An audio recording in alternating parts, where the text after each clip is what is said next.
back to WagerTalk.com. We've got a big one in college football. We've got Ohio State traveling to play at Oklahoma. Guys, in the previous video, we talked about a team that was getting a lot of hype and overrated. Now we're going to talk about the other end of the spectrum. Overreaction the other way. Oklahoma loses first week of the season to a very good Houston squad, and all of a sudden everybody's down on Oklahoma. This line makes a big shift. Ohio State comes out of the gate, winning big.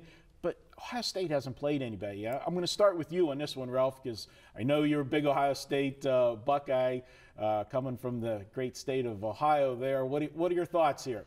My thoughts are this. It's a little different than the Louisville game, obviously, because you do have a quality team with one of the top recruiting classes and one, if not one of the top two coaches. The differences are this. Ohio State played a Bowling Green team, which is horrific. New coaching staff caught him off guard. Last week against Tulsa, the game was a toss-up, late second quarter.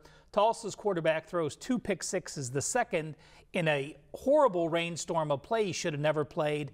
Ohio State takes that 14 straight points into halftime. They then have an hour rain delay, and they come out and dominate the second half. So now, granted, Ohio State's offense has looked poor, but their defense has been legitimate. I have them as a top 5 defense, and I think they're only going to get better. So while Ohio State comes in not having played anyone, they have the potential to play this level, which is much different than the Louisville team. Yeah, Preston, I look at the Oklahoma game against Houston. That was a game for Houston that they focused all offseason preparing for that one game. It was a statement game for Houston because, being in the conference that they're in, they don't get the publicity that they need. A team that played very well last year had that one loss, an inexcusable loss, I believe it was to Connecticut last year, that maybe cost them a shot at playing for the national. Ward was out for that game too, so they didn't have their starting quarterback. Yeah. Also, in addition to trying to make the statement, as far as the big landscape, for the playoffs, they're also a team that's trying to get into the Big 12. So it almost was like an audition to playing a Big 12 team. Maybe they shouldn't have beat them so bad if they wanted to get in there. But now Oklahoma, they can't afford to lose this game. Ohio State, I feel, can actually lose this one, take care of business in the Ohio State or in the Big 10. Go in with one loss, they're still going to be in the mix for the national championship. Oklahoma loses this one, you can write the season off. It's done. Yeah, no, you can't disagree with that. 2 losses, you're probably not getting into the college football playoff, especially without a Big 12 championship game either to help out at the end of the season. This is one of the weirdest numbers to me on the card. And this is someone who loved Ohio State coming in. I was down there at South Point and bet that +9 game a year in this game because I just didn't get it. And that came down to, I think, as far as like 4.5 before the season started. But think about that still. I mean, Oklahoma 2 weeks ago was laying 4.5 in this game, and people thought that was a good number essentially right before the season started. Now they're getting 2 points. Some places are 2.5. It got up to as high as 3 earlier in the week. I still make them about 4.5 point favorites myself. And I agree with you. I think it's an inexperienced Ohio State team that's obviously really talented, but now they're going on their first road, opportunity to first road game period that they've played for a lot of these guys.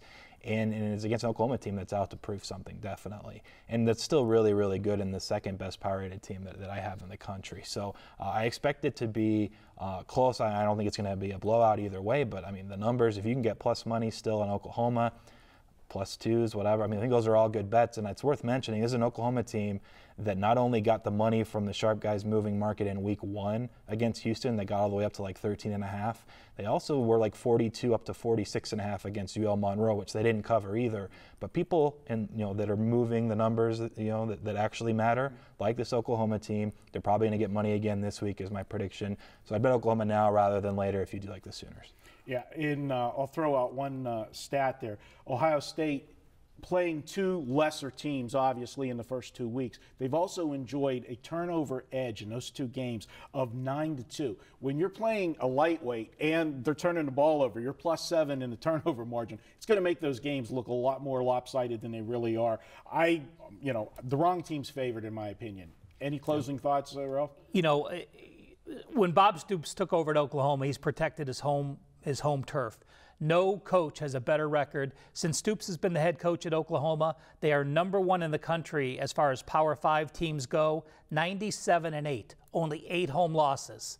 Now, the other point I want to turn around is, although Ohio State is favored, I still perceive them as the dog. I think the players think they're a dog because they opened so high. And since Urban Meyer has been at Ohio State, he's been an underdog 7 times. He's won all 7 games straight up. Last point, and you can make what you want of these 2 things.